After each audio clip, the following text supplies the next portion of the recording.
Good morning, everybody, and thank you for joining us for day 2 of our public sector virtual conference.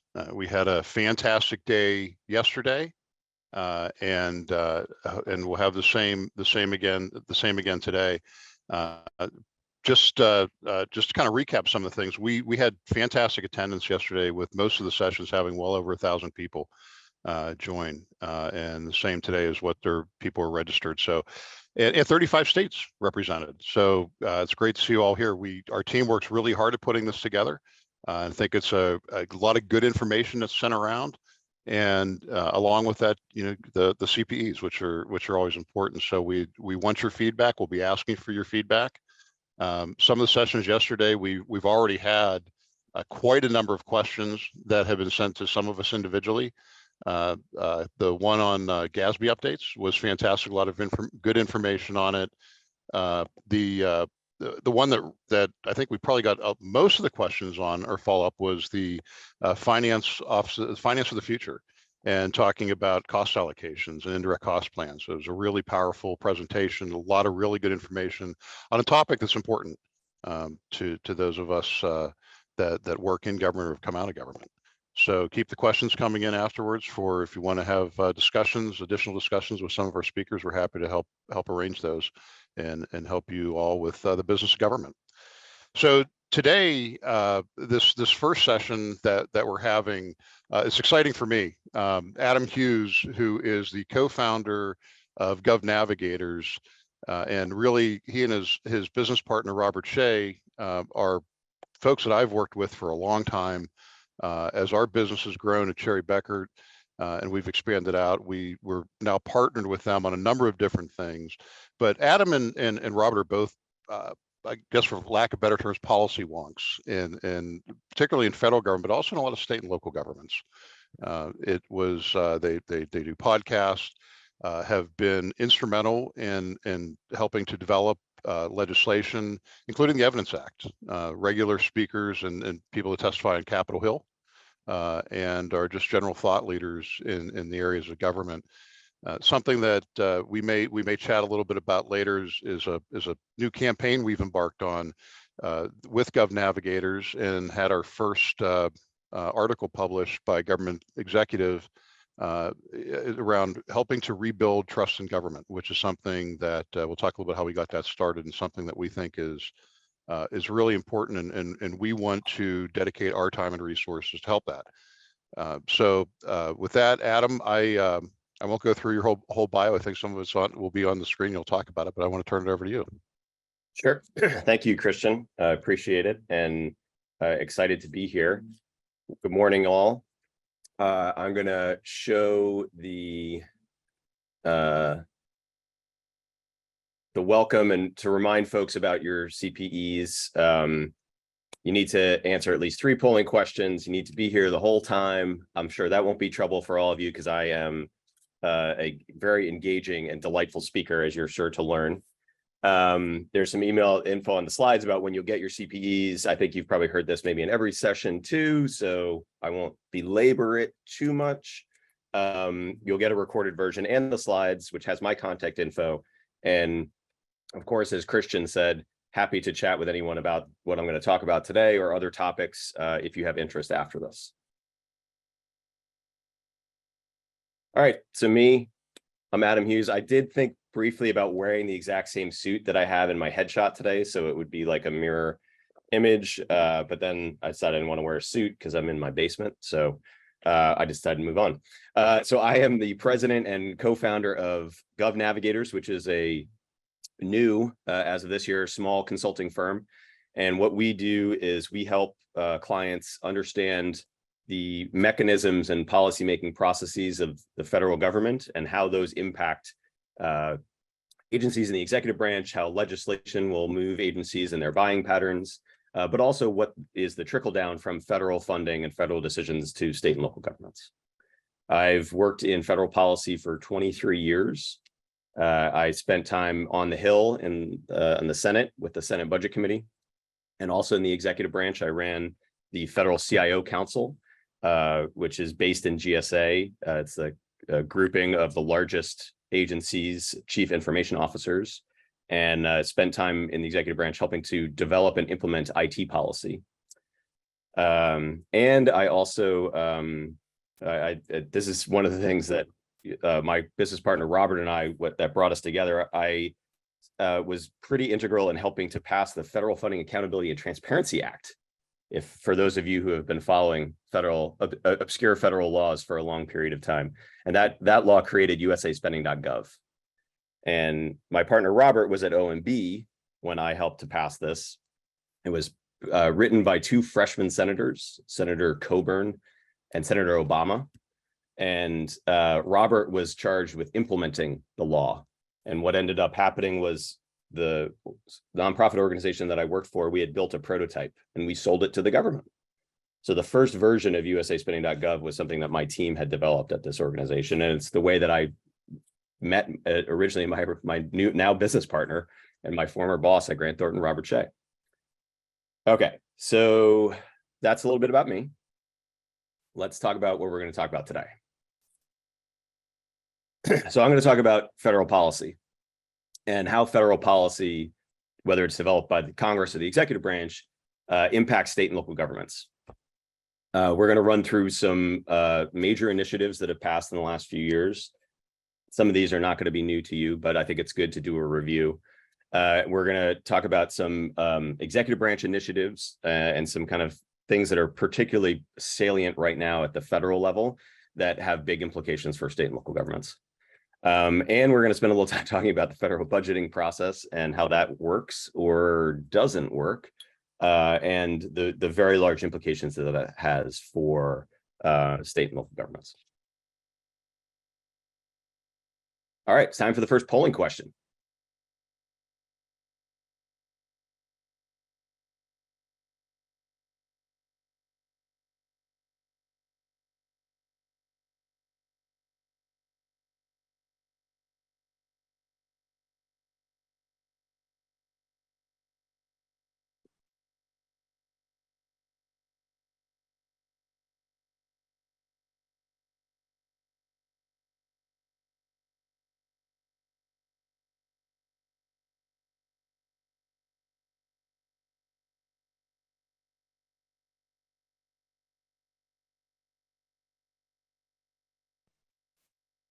I just said some really incredible things, but I was on mute.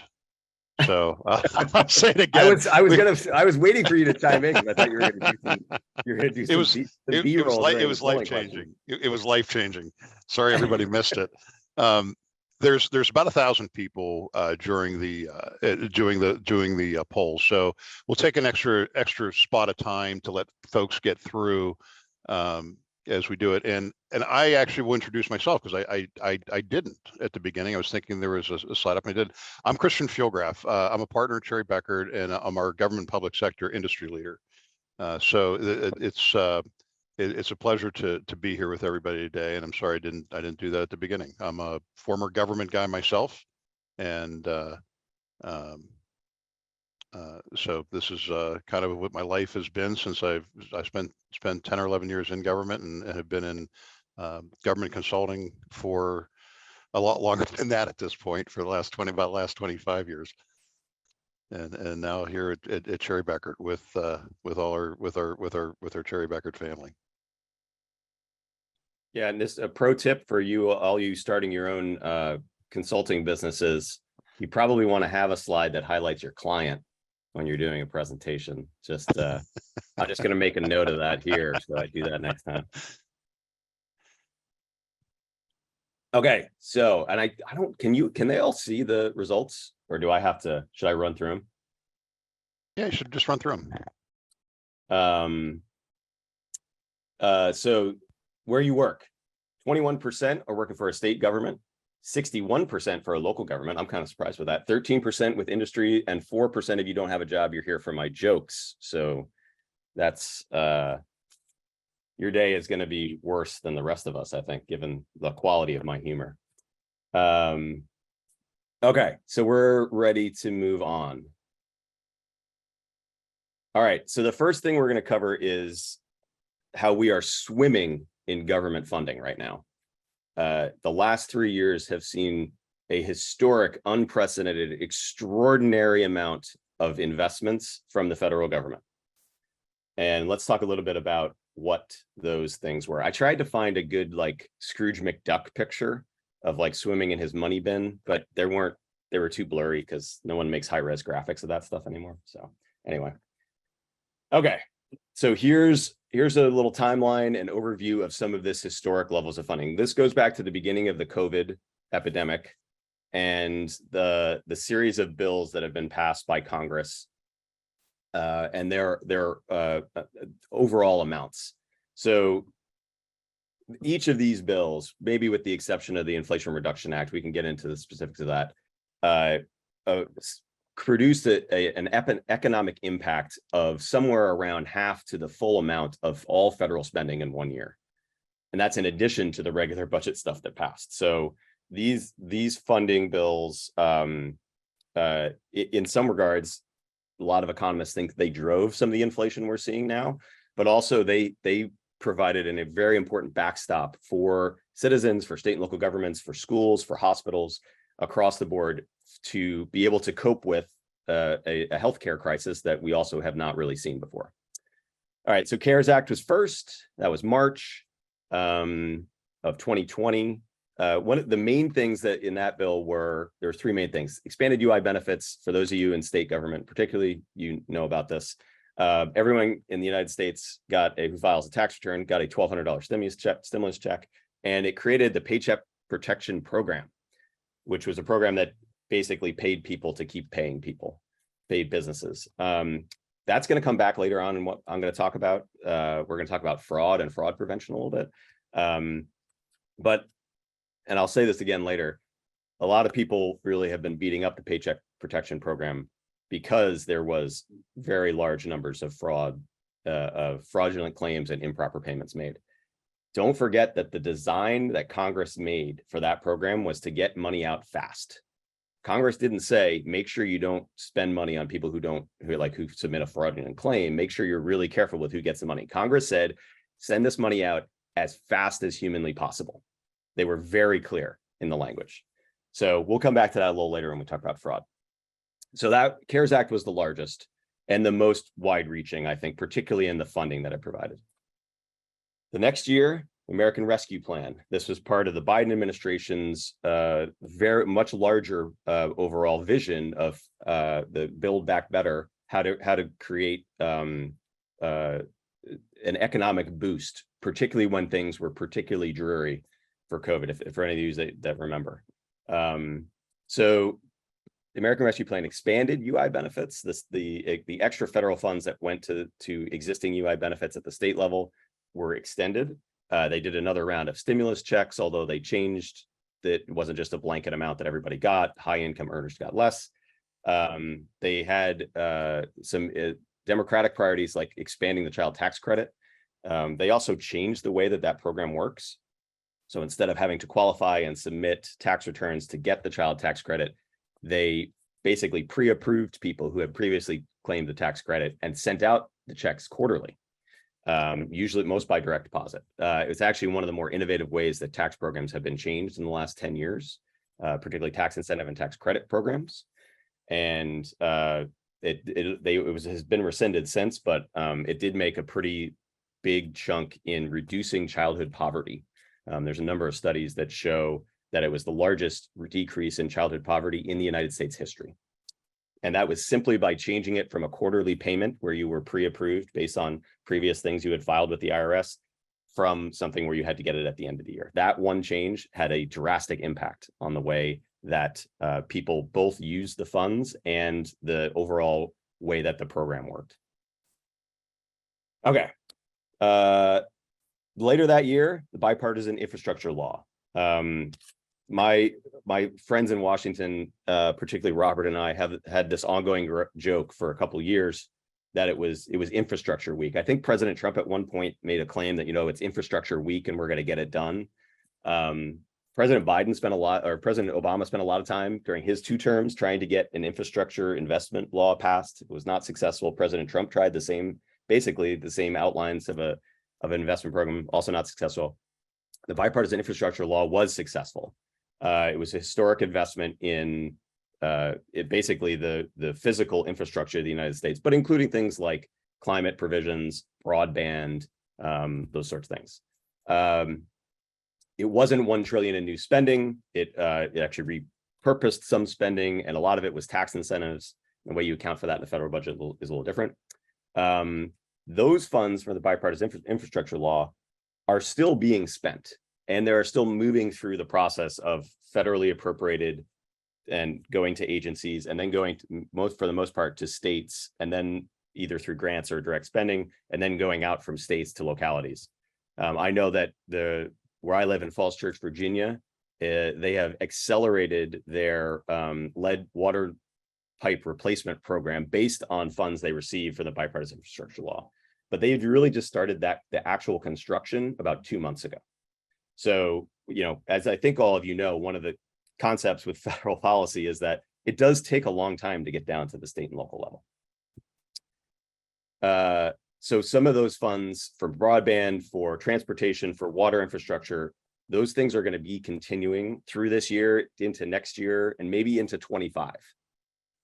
And that's going to be important when we get to the next part of the spending part in just a second. And then the last kind of large one, the so-called Inflation Reduction Act. It was a smaller spending bill. The main thing that it did from a fiscal standpoint is it made changes to the Medicare Part D program. And it also included a number of tax incentives for climate. I think the Biden administration calls it the largest investment in climate and climate change prevention in history. That's probably right. I haven't really checked the numbers on that. It also depends on what you mean by climate investment. But the other thing that it did was it did have deficit reduction in it. There was over $200 billion in deficit reduction. And it also had an $80 billion investment in the IRS above and beyond their existing appropriations. That's also going to come back in a little bit too. Okay. So swimming in cash. Nothing but huge chunks of money coming from the federal level to state and local. And to the private sector as well. A lot of those things that we just covered, some of them went directly to the private sector, things like the Paycheck Protection Program. Okay, but things are going to change. The drought is coming. And now it's time for another polling question.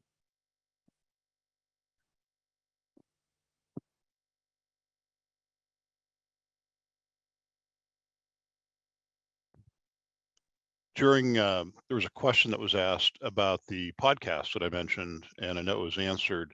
It's on the Gov Navigator's website, but I wanted to talk briefly about something that Adam and I are working on pretty closely with one another, which is our Trust in Government campaign. And it really started off as a discussion with a group of us that were all former Govies, and we're just talking about the challenges right now and some of the lack of confidence people are having in government. We decided, let's put our money where our mouth is, right? We're not trying to be altruistic about this, but we think there's a message to be had. We have our first article that I mentioned was picked up by Government Executive, written by one of the fellows with Gov Navigators, Ed DeSev, and our managing partner, Shrikant Sastry, who is a long-term federal employee as well. We're also going to push it, start doing some of this in with the states. And I think the issues are a little different in the states than they are with the federal government, but there's still some of the same issues. And I've had the opportunity to speak to a couple of state auditors and a couple governors, chiefs of staff, and they said they're really interested in having this conversation with us, because there's issues about delivery of things going faster and better and being more responsive to the citizens, different programs they're starting to build up accountability in state government back to the stakeholders, back to the citizens and the residents of their state. So if you have any great examples that are out there, let us know.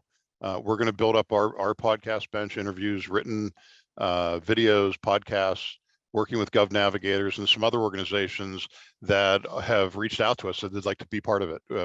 We're really taking a good government approach, not just something that's actionable, and telling stories about where people are successful. and how they can help reestablish trust in government where it needs to be. Adam, I don't know if you want to add anything onto that. Yeah, I think it was a great summary, Christian. I think the one of the underlying things, particularly at the federal level, maybe less so at the state and local level, is I think a lot of folks, according to public opinion pollings, don't trust government because they don't necessarily really see the impact on a day-to-day basis. That's why it's less true at the state and local level, right? You see potholes being filled, your garbage gets picked up, like you see the local services and to some extent the state services, but federal services, though they can be much more pervasive. Think Medicare, right? Everyone gets Medicare, everyone gets Social Security. It's not as transparent, and that is one of the things that can lead to that lack of trust.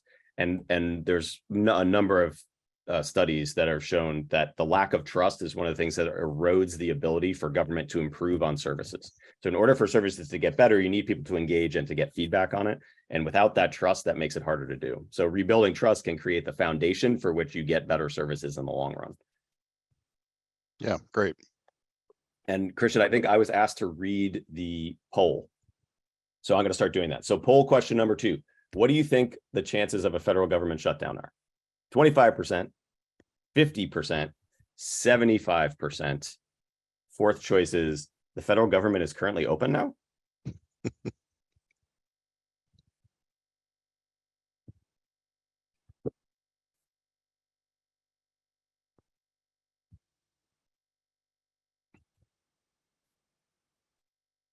Oh, we've got optimists among us. All right, so poll results. 53% of you think it's only a 25% chance. I probably should have made these 25% or less, 26 to 50. Anyway, 53% is say 25%, 28% say 50%. So we've got well over, we got over 80% of you think that it's less than a 50% chance. 9% says 75% and 11%. I like that the number of people here for the jokes has gone from 4% to 11%. I must be doing a good job. Okay. I think it's probably 75%, but we're going to get in and talk about that a little bit right now. Okay. So we've talked about all these massive spending bills. The regular appropriations process bills have continued also. And this year's process is, it's sort of, I would say it's going about as well as could be expected, but it is behind schedule and there are large minefields ahead. So the House of Representatives has passed 10 of their bills out of their appropriations committee. I also thought about doing like the Schoolhouse Rock, how a bill becomes a law thing. But I also think you all have been through this. You kind of know the regular machinations of how federal process works.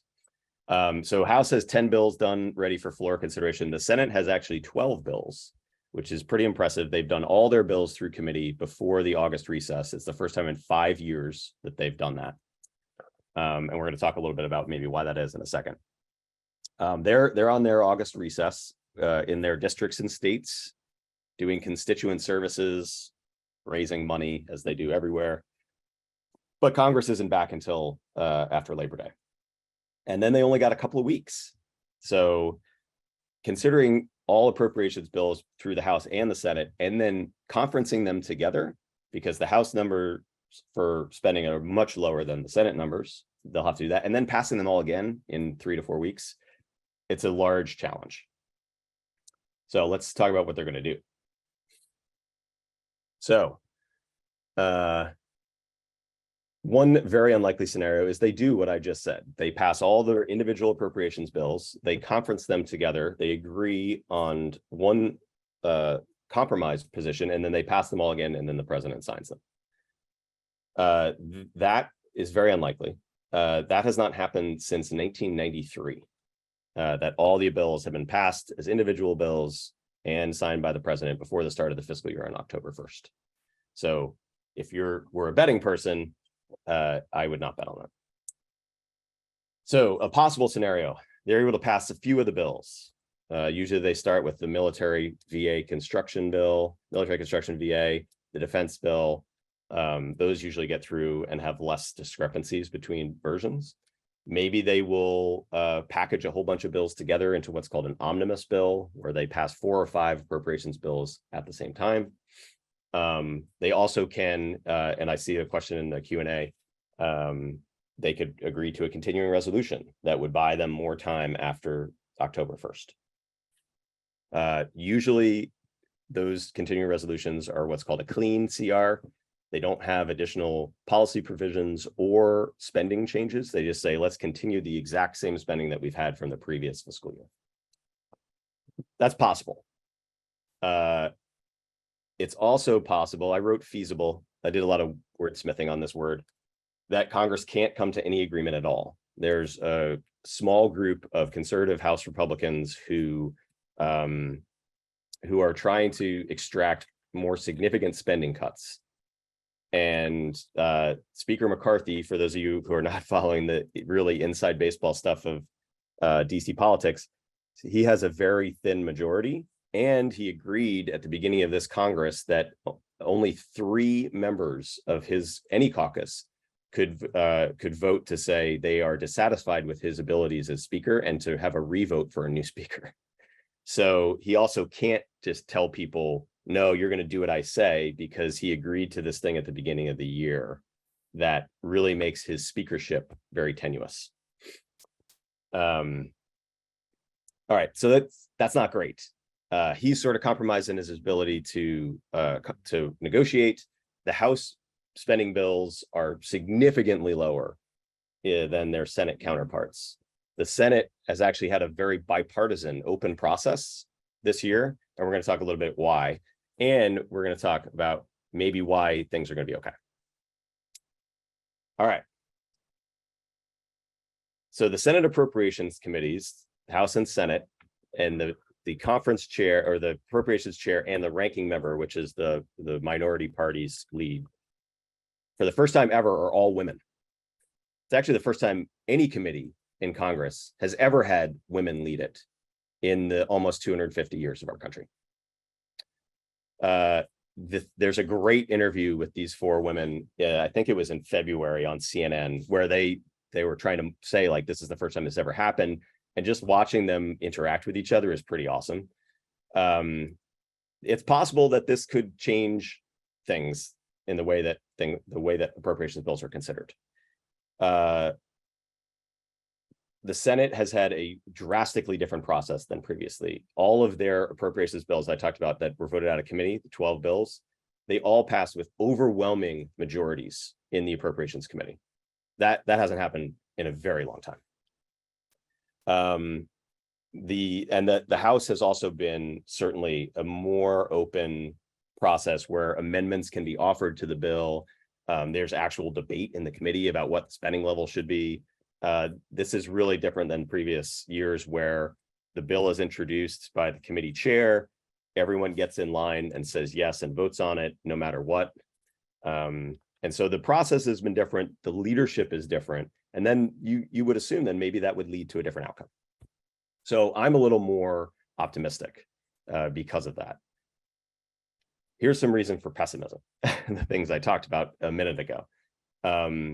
They're short on time.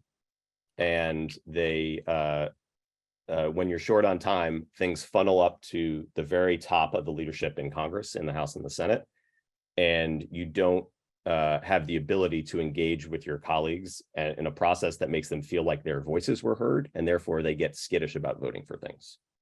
So given all these things together, I think the most likely outcome is that they will agree to a CR, probably until the end of the year, the calendar year, the holidays, probably between Thanksgiving and Christmas. We'll buy the appropriation leadership a little bit more time to work through their bills. And I think if they allow that process to move forward, I think they can get that done by December. That would be enough time.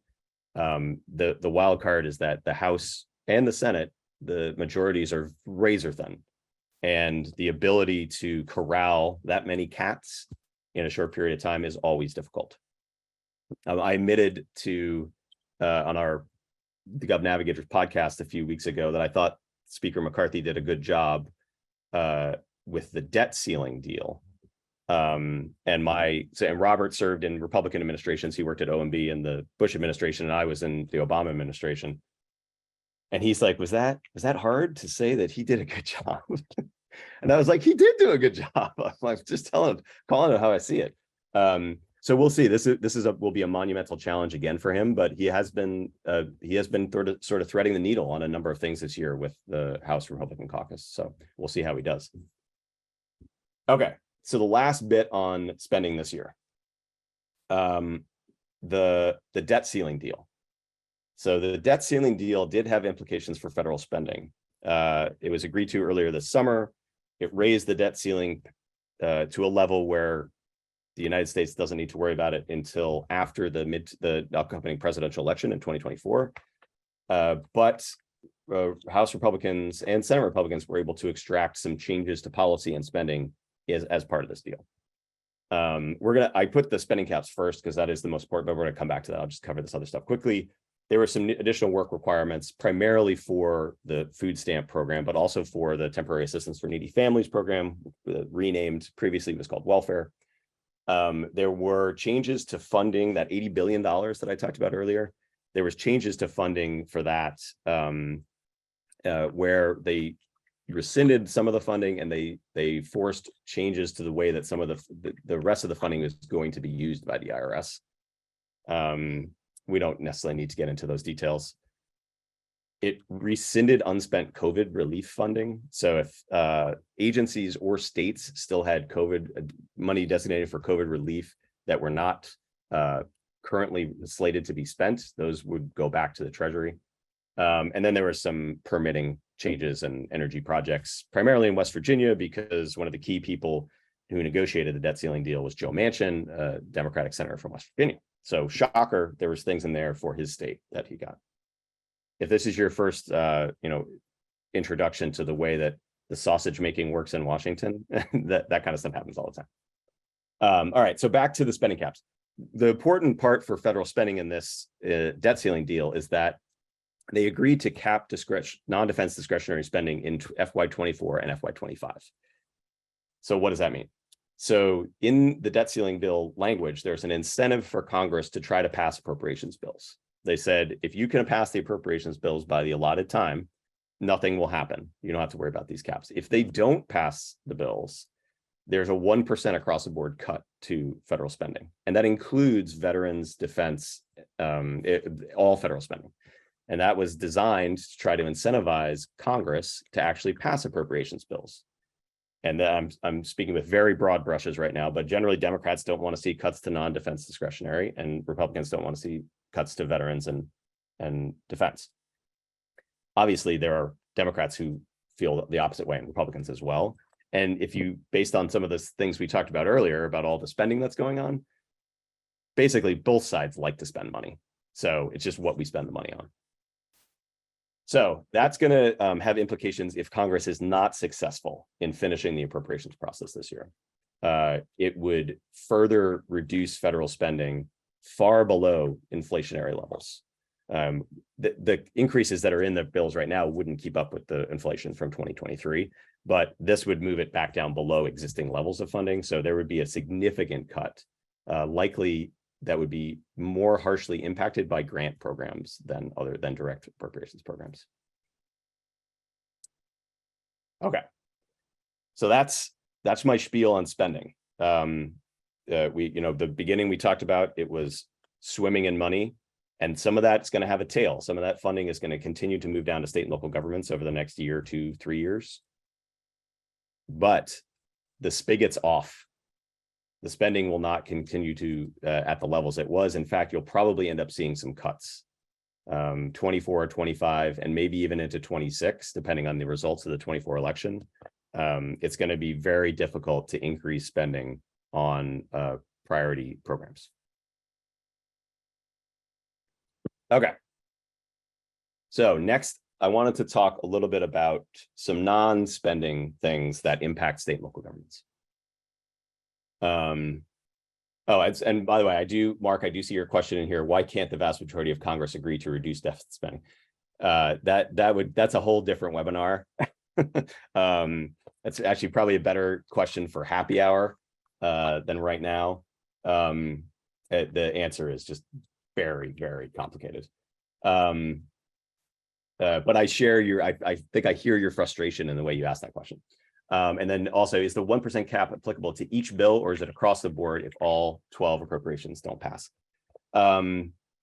It's not, it's across the board for every program. It's not bill by bill. The way the federal process works is sort of ridiculous, but it's a 1% cut on the top number discretionary for each year. It's called a 302A allocation. That's the law, the section of the law that it comes from. And the way the budget process in the federal government works is you're supposed to agree to the 302A allocation, the total discretionary spending at the start of the process, and then you slice it up across these, however many are. Sometimes a couple of years ago, there was 13 appropriations bills. Now they're back to 12. But the 1% cut is to that 302A allocation. It's a technical answer, but all programs would see it. The intent of it is to have it be equally spread across every single program that spends federal dollars. Okay, we're gonna talk about fraud for a little bit. We talked about this, I mentioned this at the beginning, right? Paycheck Protection Program, the UI program, both expanded benefits, but also the ongoing state funding that goes to that. You can, do a quick Google search. There are tons of reports from the PRAC, from the GAO, inspectors general.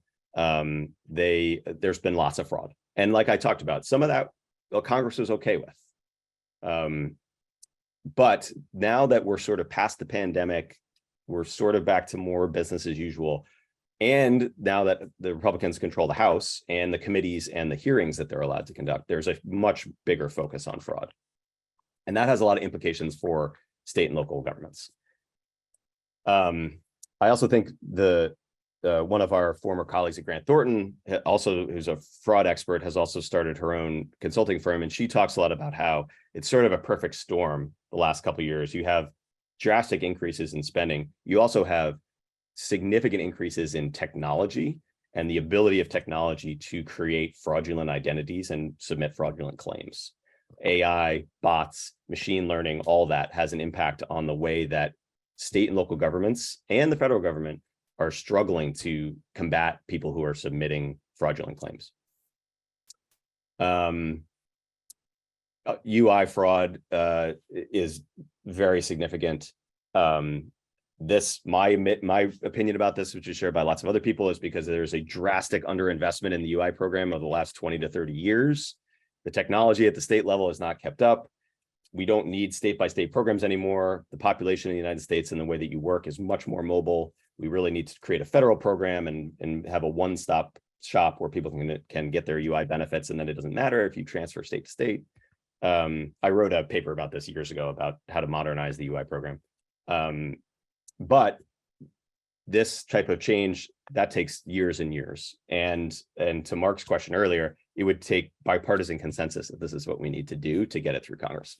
So in the meantime, we have this sort of patchwork where we're throwing Band-Aids on gaping wounds in UI programs. And of course, there's going to be fraud with it. There's essentially no way to stop some level of fraud in UI because of those reasons. And I talked a little about the new technologies that are definitely making it harder. Okay, let's talk about some opportunities. So there's I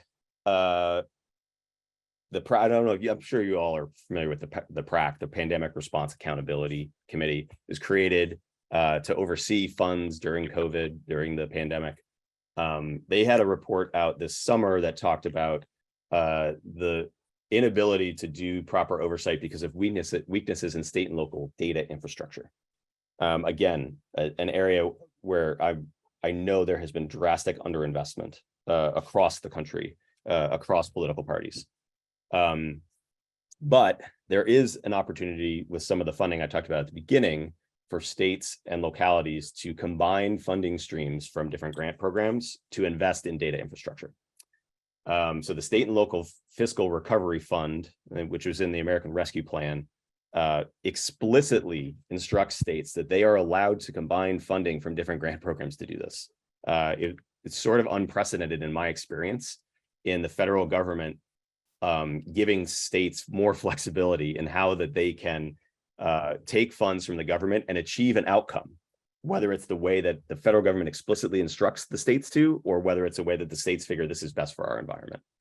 So what that's going to do is it's going to give you tons of flexibility at the state level to create the types of things that are appropriate for your environment, your technology environment, for your state, as opposed to a different state.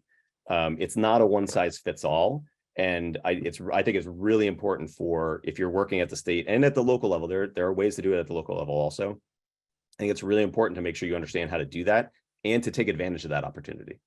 The fund is $350 billion. It's a lot of money. And it's a really great opportunity to be able to take federal funds and use it for a state purpose that's important for your state or for your locality. And some of these things, we've seen some states who are working on this and are doing it in conjunction with local governments.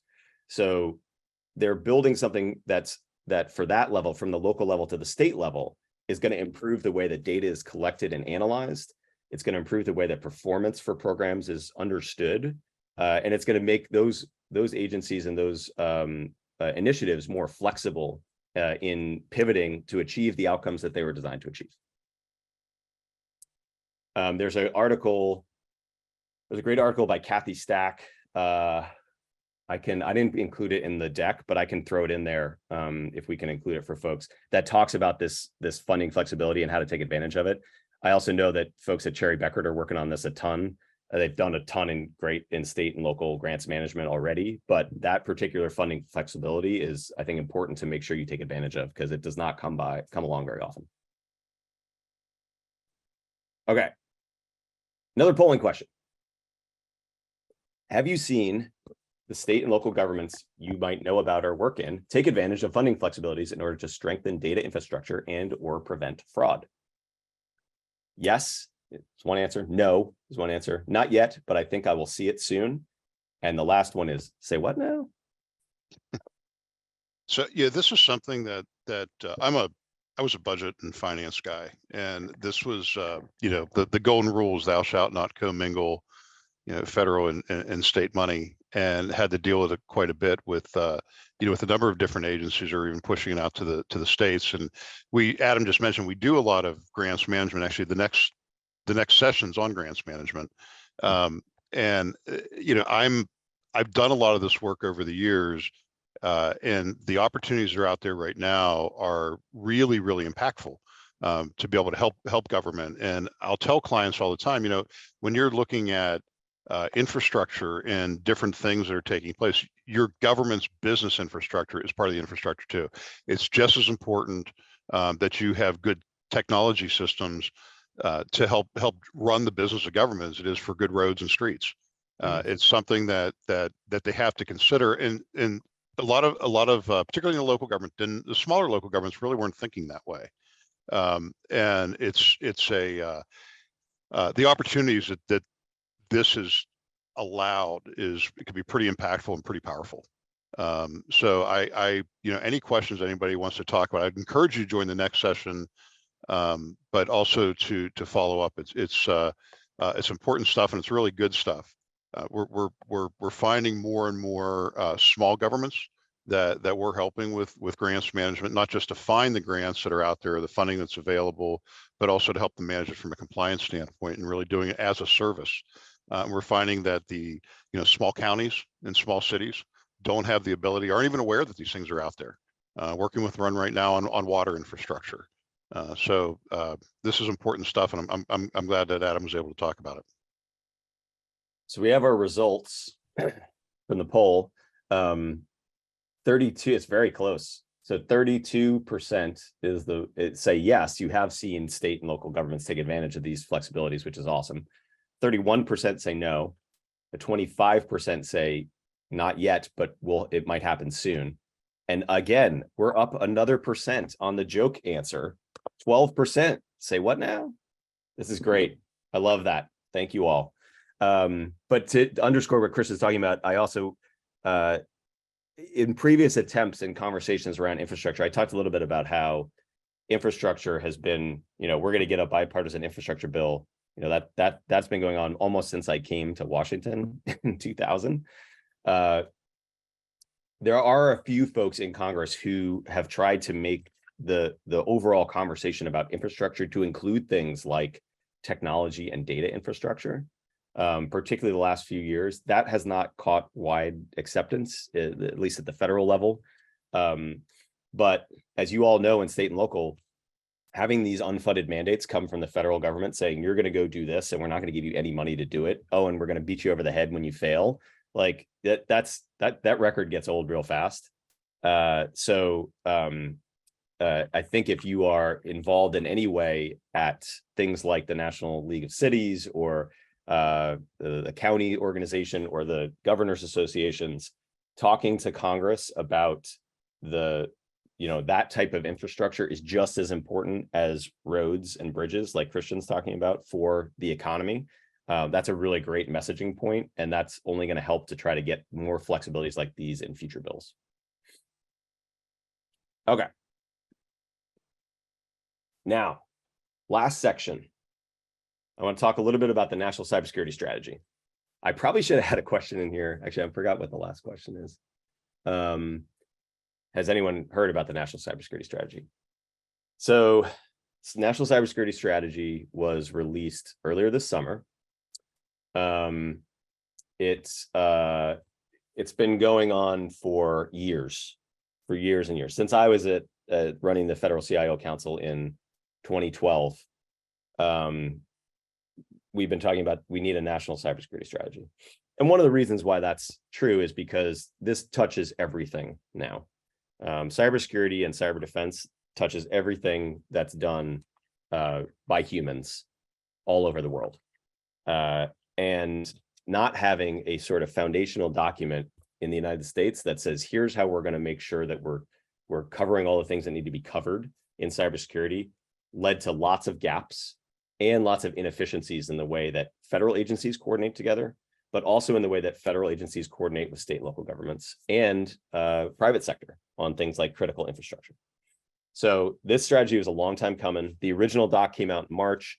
They've since released a national cyber and workforce education strategy, which essentially is trying to train people in the United States to be cyber aware and to understand the implications of cybersecurity on their jobs and in their personal lives. It's not just about government and workers. It's about the private sector. It's about phishing attacks in your email. It's about education about what cybersecurity is and how to be more cyber resilient. I think as we've seen a little bit in the war in Ukraine, this is going to become more and more important as we move forward in the United States and in our world. So you can see I throw the pillars up there for what the cybersecurity strategy is. The Biden administration did release an implementation plan. The need for this to coordinate at the state, local, and tribal level. I haven't been talking a lot about tribal governments, and I should have had that in the question at the beginning about if there's any of you all from tribal governments here. The need to coordinate this across all levels of government is essential. It will not be successful unless that coordination is done and done well. Despite that fact, which is acknowledged in a lot of the documents and the press language that the White House has put out, there's not a ton in here about coordinating with state and local governments. They talk about close collaboration, but they don't have a mechanism in place in the strategy to accomplish that. So I think that's probably one of the things that's going to flow through the National Security Council and as part of their implementation plan is they're going to need to create that. There are certainly things in place already. Cybersecurity, the CISA agency at DHS has a lot of that and is building a lot of that currently. But we've got a long ways to go before I think we have a more cohesive platform for federal, state, local, and tribal governments to coordinate. Share information, particularly about threats, but also how do you respond with these sorts of things as they come up. For you all, what you're probably going to see is, I would guess in 2024, there will start to be more coordination between the federal government and governors' offices in each of the states. on the strategy and how to do this. And then from that point, it'll continue to trickle down. Each state has a plan. Some are written, some are not. Some are publicly released, some are not, about cybersecurity, and with a focus on where their vulnerabilities are. Every state's different, so that's going to have to be incorporated into this also. So there's a ton of work that'll be coming. There's also there's not currently a great way, and this was part of the commenting process when this went through the federal commenting process. There's not currently a great way to get updates. It's not clear who exactly is in charge of the PR operation for the strategy right now. But again, that's, and the implementation guidance that came up, that is one of the things that they're going to be working on. I primarily have this in there because I wanted you to be aware of it, that it's happening, and it will have an impact. It will be likely be included in appropriations language in 2025, right? Right now they're doing the 24 bills. Maybe they'll throw something in here about it, but unlikely. But it should be, you should see it reflected in the FY25 appropriations bills, particularly in areas where the strategy calls for additional investment. I think it's possible that those investments will be fulfilled by Congress, and then that'll start that process again in 25, where it moves down through the cycle from federal, from the Congress to federal agencies to state and local. One of the last things I'll share on the strategy is, excuse me, they left out a section of the implementation guidance, which was sort of a big hubbub in Washington. But it's a really crucial section. It's about identity proofing and identity management. And this is something that comes up a lot. We were talking about fraud a minute ago. It comes up a lot in fraud. How do you know that the people interacting online are who they say they are? And if they have fraudulent credentials, like a driver's license or a social security number that doesn't belong to them, how do you know? This is crucial in cybersecurity, and it's also crucial in fraud prevention. And the White House left out the section on identity proofing. And they weren't even subtle about it. It's in section 4, and it's section 1, or 4.1, 4.2, 4.3, 4.4. There is no section 4.5, and then there's a section 4.6. They literally just deleted the section before they released it. So this really stirred up a lot of folks in Washington, but also there's a huge industry in identity management and identity proofing. LexisNexis, all of the credit unions. I mean, there's dozens of companies that work in this. That's going to have big implications for when that comes out, or if they don't address it. Like, there's a huge problem right now because there is no single strategy for how you manage people's identities on the internet. And this cuts across all benefits programs. Any state and local or federal program that has an ability for a citizen to interact with it online is impacted by this. So we're keeping a close eye on it, but it's going to be important to see what the Biden administration comes up with to say, here's our approach and strategy for identity proofing. It will drive a lot of how the cybersecurity strategy is implemented, but it'll also impact, like I said, all of those programs. So I'm hopeful that they will release something soon, because it is a key pillar in this entire, it touches basically all 5 of those 5 pillars in the cybersecurity strategy. So when I find out, I will let the folks at Cherry Bekaert know, and anyone else. We have a policy newsletter you can sign up for on our website. It'll be in there when it comes out, but the fact that they took it out is I would say sort of a crack in the armor of this particular strategy.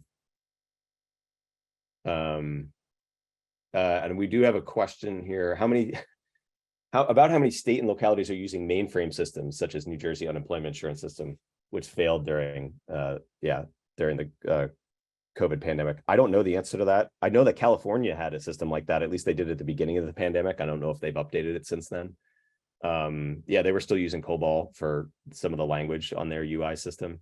I wouldn't even be able to hazard a guess, but the fact that any state UI systems or any state system or any federal system is still using a mainframe is sort of scary for me to think about. And I like we talked about, it leads to a lot of these things. It leads to increased fraud. It leads to inefficiency. You can't do customer experience and CX work on top of it as well as you can with more modern systems. There's fewer people who know how they work. and most of those people are retiring. So it has large implications, and we need to move off them. And Susan wants to know, can you share the link on the policy newsletter? I can. It's on. It'll be a pop-up on our website when you get it's www.govnavigators.com, and it should be pop up right when you're on there the first time. And there is a lot of good information in the newsletter, and it's fun to read too. There's a sense of humor to it, not Adam's. Or Robert. So it's much better. You should meet Robert. Okay, and we have to do another polling question. We're almost out of time, but we got to get the fourth polling question in. So we're going to do that real quick. And then if others have questions, throw them in the chat, and I'm happy to answer them if we have time. All right, do you expect the national cybersecurity strategy to have an impact on your day-to-day work? Yes, no, maybe. And the fourth choice is, what's the national cybersecurity strategy?